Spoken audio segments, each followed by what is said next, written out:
총선이 이제 5개월이 앞으로 다가온 가운데 민주당과 한국당이 본격적인 총선 준비에 시동을 거는 모습입니다. 네, 양당은 오늘 각각 총선 기획단을 공식 발족했는데요. 국회 연결해 보겠습니다. 박현우 기자. 네, 민주당은 오늘 오전 회의를 거쳐 총선 기획단 구성을 마무리하고 그 명단을 발표했습니다. 민주당 총선 기획단은 총 15명 규모인데요. 우선 윤호중 사무총장을 단장으로 양정철 민주연구원장 또 소병훈 조직부총장 등 당 안팎계 인사 15명으로 꾸려졌습니다.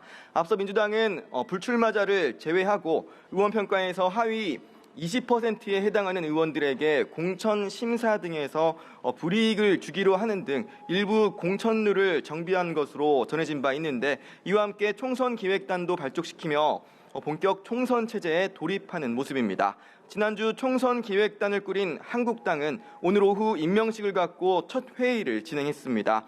박맹우 사무총장을 단장으로 이진목 총괄팀장 등 12명으로 꾸려진 총선 기획단은 일주일에 2번씩 회의를 갖고 총선에 대한 밑그림을 그려나간다는 계획인데요.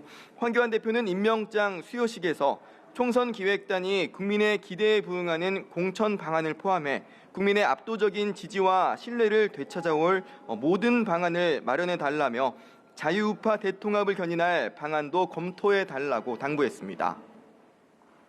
여당은 이른바 조국 사태 여파로 또 한국당은 인재 영입 논란으로 각각 리더십에 상처를 입었는데요. 오늘 이와 관련된 발언들이 나왔다고요?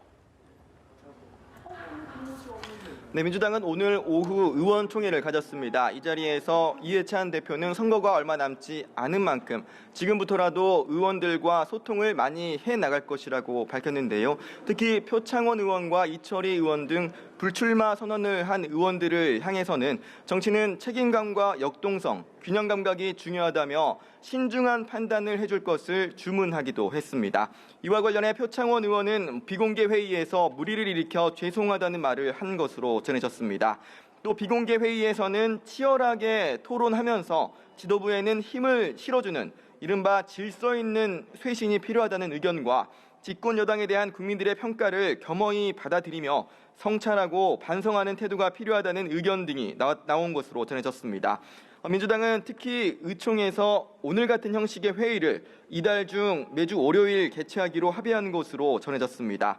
지난주 박찬주 영입 논란으로 당 안팎의 비판에 직면했던 한국당 황교안 대표도 오늘 오전 회의에서 최근 국민의 기대에 부응하지 못한 일이 있었다며 적극 소통하겠다는 뜻을 내비쳤습니다. 황 대표는 최근 당을 위한 많은 질책과 고언들이 있었다며 이를 경청하고 있다고 운을 뗀 뒤 국민의당 대표로서 무거운 책임감을 갖고 당의 혁신과 통합을 통해 새 정치를 보여드리겠다고 밝혔는데요.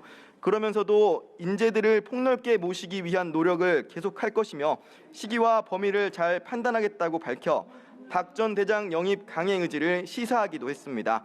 이런 가운데 박 전 대장은 오늘 기자회견을 자청해 본인과 관련한 의혹들에 대해 해명했는데요. 이 자리에서 박 전 대장은 당에서 결정하는 대로 따르겠다며 당이 자신을 필요로 해서 쓰겠다면 물불 가리지 않고 제 역할을 하겠다는 뜻을 밝혔습니다. 지금까지 국회에서 연합뉴스 TV 박현우입니다.